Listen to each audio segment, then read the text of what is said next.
Now, welcome to another edition of News from Naboo with Thor's Lightning Takes. And let's get right to the news. All right, we'll get right into it today. We've got a new Star Wars rumor. Ooh. This rumor is teasing an Ahsoka versus Darth Vader live-action battle. He says, I think we've seen that in animation. The Ahsoka's story is going to be taking place in the Mando era, the post-Return of the Jedi era, where Vader is clearly no longer amongst the living. He is not. But this does give credit to some speculation about flashbacks in the show. Sure. I mean, could they flash back to Rebels? I guess. So a new rumor seems to promise that Ahsoka's going to be providing fans with a look back at her former years, making Star Wars reported that Darth Vader will be making an appearance in the Ahsoka Disney Plus series in at least one significant scene. Vader's appearance is rumored to involve fighting, as Tom O'Connell, who played Vader in Obi-Wan Kenobi action scenes, will be the actor playing him exclusively. So we're getting the fighting Vader actor. The fighting Vader. Vader's presence in Ahsoka makes perfect sense. He was a big part of her life, and while it's not clear exactly what he's going to be doing in the show, here's your room to speculate. We know that the plot of the series is most likely focusing on Ahsoka and Sabine's quest to find Ezra Bridger.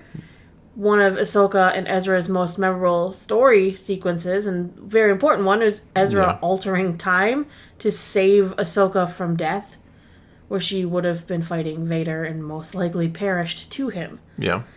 It could be possible that they're going to reenact the scene. It is a key moment, and if anyone didn't watch Rebels, they wouldn't see it. So the new audience that's going to be tuning into Ahsoka, this new Disney Plus wave of shows and the audience that it's bringing, might, I'm going to say, include a good portion of people who never watched Rebels or saw it's a cartoon and maybe it was for kids and didn't know the deeper connotations in the lore, or maybe they didn't care.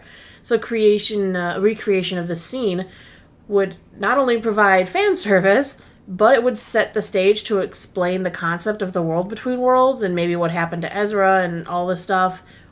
I mean, her logo has that art that looks very inspired by the Lothal Jedi Temple. Well, we'll see. Yeah, it could be a lot of things. I mean, certainly a lot of people didn't watch Rebels and don't know who Ahsoka. Certainly a lot of people will not know who Ahsoka is going into the series. The more, average viewer, casual fan kind of thing.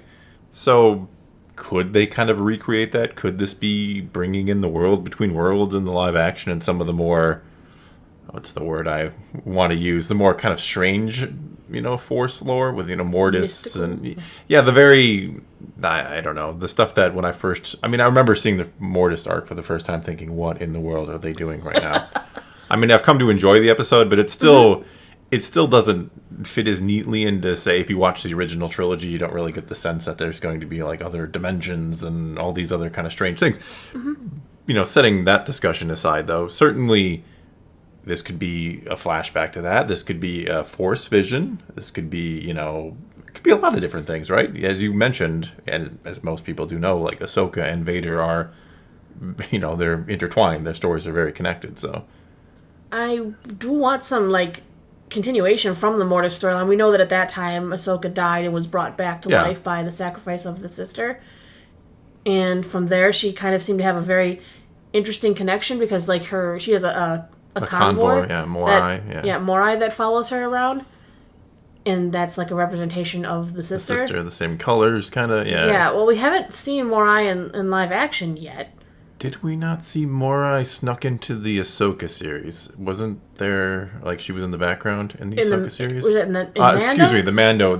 Maybe? Yeah. I don't remember. It's been a while since I've seen those episodes. I have to refresh before the next season. I thought people had saw her in the background or saw her in a tree or something. Maybe I'm mistaken. Maybe Morai was in there. Or maybe it's just theorized. But it'd be interesting to kind of deepen or show more on that connection with if Ahsoka goes more into a very mystical side. Yeah. Well, I really hope the Ahsoka series is kind of just, let's go to wild space, let's go to the unknown regions, let's bring in the Chiss ascendancy, let's see some different, just a different side of the whole galaxy, instead of the usual, like I said before, the whole rebellion versus empire. I think that was one of the problems of the sequels. We kind of did that same kind of story all over again. So let's let's get something kind of different and unique, and and though I don't want the Force just laid bare and explained entirely, certainly we can dig into some Force lore, right? Absolutely, and we should. Yeah. That I find very interesting.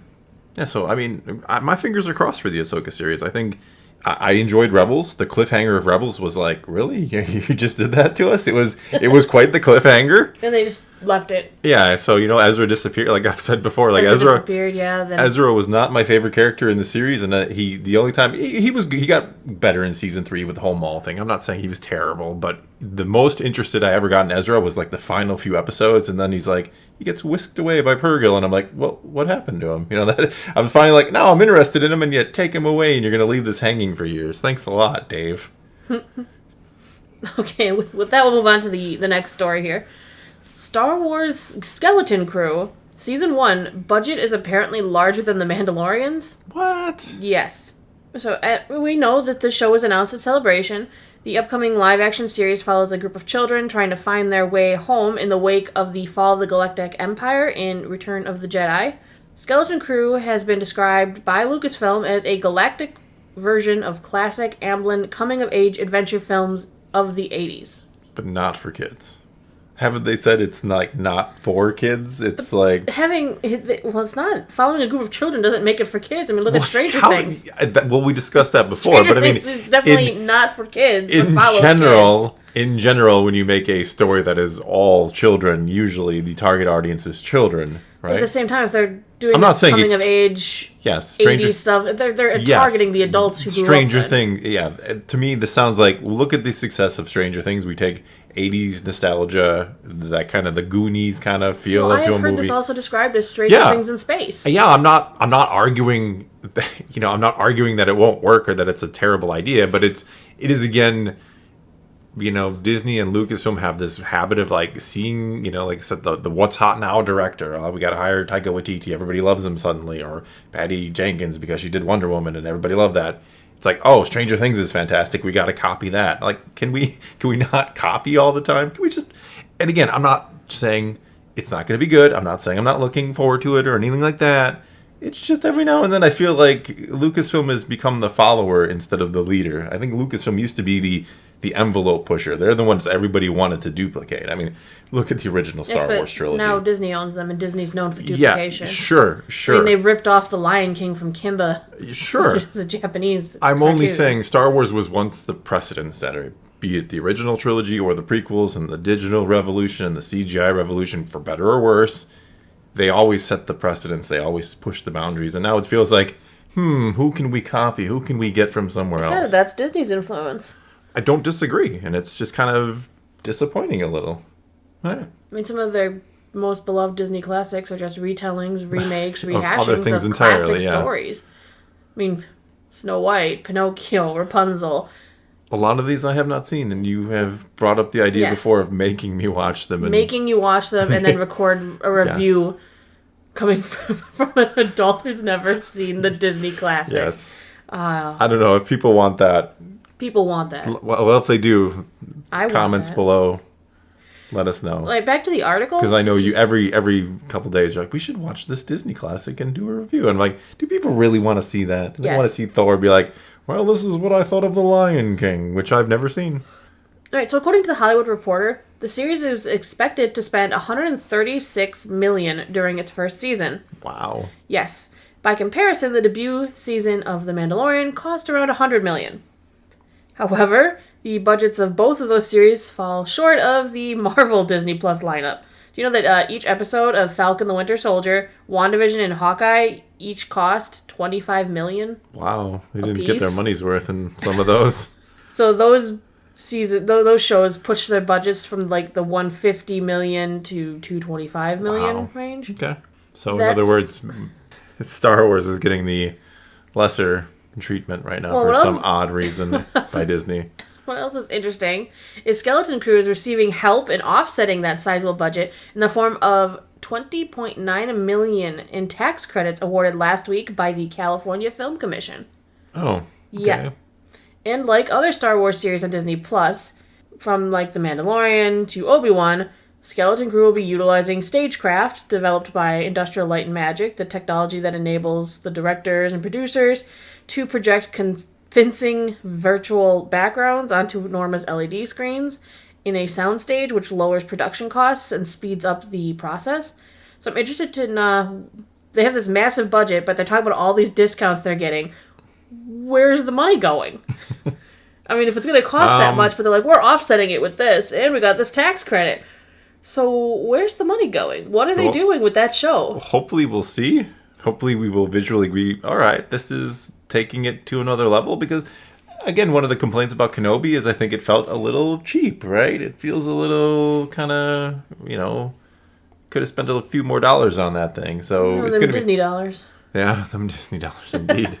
But, that's one of the complaints you see is a lot of people it kind of felt small and kind of not as grandiose as maybe it should have. So are we going to get the Stranger Things in space? Is that what's going to be where the budget goes? Personally, I'm really looking forward to Skeleton Crew because it's them branching in their own direction. Well, that's what I said. And I think just like with The Mandalorian, they do best when they're like, let's do our own thing. Yeah, I agree. Let's not use legacy characters and let's not go Rebellion Empire. Let's do something new. Give us something exciting. Yeah. You can put a little throwback nod to connect somebody to something, whatever. Sure. I mean, one of these kids that's lost in space, they can be related to someone we know. That's fine. Yeah, it's going to be Rey. But don't make it overly, connected. Like, no, yeah, we don't need like a tight knit thing. Like I'm saying, you don't need like Rey's long lost brother is one of the crew members or something. Jabba's son. Oh, don't. God. Speaking of memories of the first time I watched something, because I was talking about Mortis earlier, like the first time I watched the Clone Wars movie, like, really? It's about Jabba's kid? Yeah. This is where we're going with this? But no, I'm excited for anything that they can do that's new and different, Please, let's do new and different. And that's not to say you can't ever do the classic Star Wars, Rebellion, Empire sort of things, but God, let's get a fresh coat of paint on this thing, huh? All right, let's move on to new this week in Star Wars. No etc. this week. Sorry. No etc. No, I got nothing. Is there anything at all? Some new. There's Star Wars 25. I said comes out this week, I thought right? There's nothing for the etc. Oh, okay. I thought you meant you were going to have the whole segment like, yeah, we got nothing. Got nothing. No. Our segment is to tell you there's nothing. But no, Star Wars 25. I would still tell people and make that segment if there was nothing, so people would know there was nothing. Okay. All right. It's actually kind of a lighter week this week. On Tuesday, we have the release of Star Wars Galaxy's Edge, Treasures from Batuu. All right, this is a canon reference book and merchandise box set. It will... Sigh. It will feature information paired with replica objects related to Star Wars Galaxy's Edge parks. Hold on. By replica objects, what they mean is high-quality stickers, keychains, and a collectible pin. What is a low-quality sticker compared to a high-quality sticker? What's the difference? Low-quality stickers don't stick. Low-quality stickers, they didn't punch them out. You gotta cut them out yourself. Also, high quality, they have the perforation so you can easily pull them off the backing. All right. Yeah, there you go. Thanks, Disney. Maybe they have googly eyes. Jeez. Those scratch and sniff? Do they still do scratch and sniff stickers? Yes, they do. Puffy stickers? Remember those? Oh, yes. God, when you were a kid, high-quality stickers. The things that would impress you when you were, like, really young. All right, let's move on from that was the etc. part. See, we added some etc. to That's not how the etc. works in this. All right, on Wednesday, we're getting new comics. Star Wars 25. Big issue. It's supposed to be a big issue, yeah. We'll see. It's got stories set from the prequel to the sequels. Experience new tales of Obi-Wan and Anakin, Darth Vader, Poe Dameron, and Kylo Ren. Charles Soule, in previous, artistic collaborators, are all working on this era-spanning celebration. Yeah, Charles Soule has basically become the kind of face of the Star Wars comics these days. Darth Vader 25 is also coming out, as well as Han Solo and Chewbacca #4, which will feature Chewie and Chrysanthemum. It's going to be a Wookiee-filled issue. Oh, yes. You may not be able to read it. Why? What if it's all written in Wookiee? Oh, that would be great.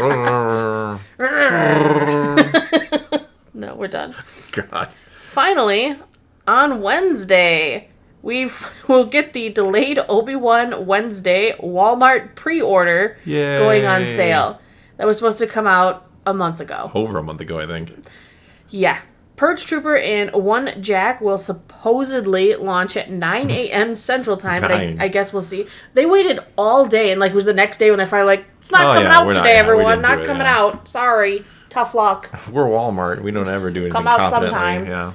Why do they keep giving Walmart and Target any of them? Target's okay. At least most of the time they list on time. Most of the time. Yeah, they do at least list them on time. Then you never get the figure. No. Like, some of the ones that were Target pre-orders are supposedly going to be getting sold at the San Diego Comic-Con booth this weekend. Yeah, before people... And I was like, we still haven't gotten our Galen or so in our... Yeah. Was that Merrick? Merrick, yeah. Yeah. I'm like, we haven't gotten those yet. Why are you selling them in a booth? Pre-ordered them over a year ago at this point. Every now and again, be sold randomly the card I put them on, every now and again, I see a charge come up for it, and then it disappears.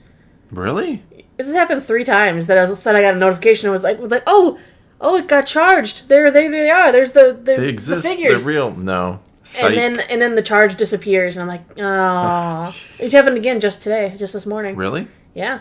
Maybe they're finally coming. It's pending again. Oh, so it's still in there. They didn't be like, No, they put it on as pending, and I get a notification, and then it disappears. Maybe they realized how bad that looks, that they were being sold by like a third party before people who ordered them a year ago were getting them. It does look bad. It does look pretty bad. All right. Well, I guess that's all we got for you this time. So now your turn. Take to the comments below. Tell us what you think of today's news. Tell us if you want me to watch Disney Classics. Oh, they do. I don't know. No, they do. I don't know. They do. I don't know. But anyway, tell us what you thought of the news. Tell us what you think of the idea. Let's talk some Star Wars or Lion King, maybe. Who knows? And until next time, thanks for watching.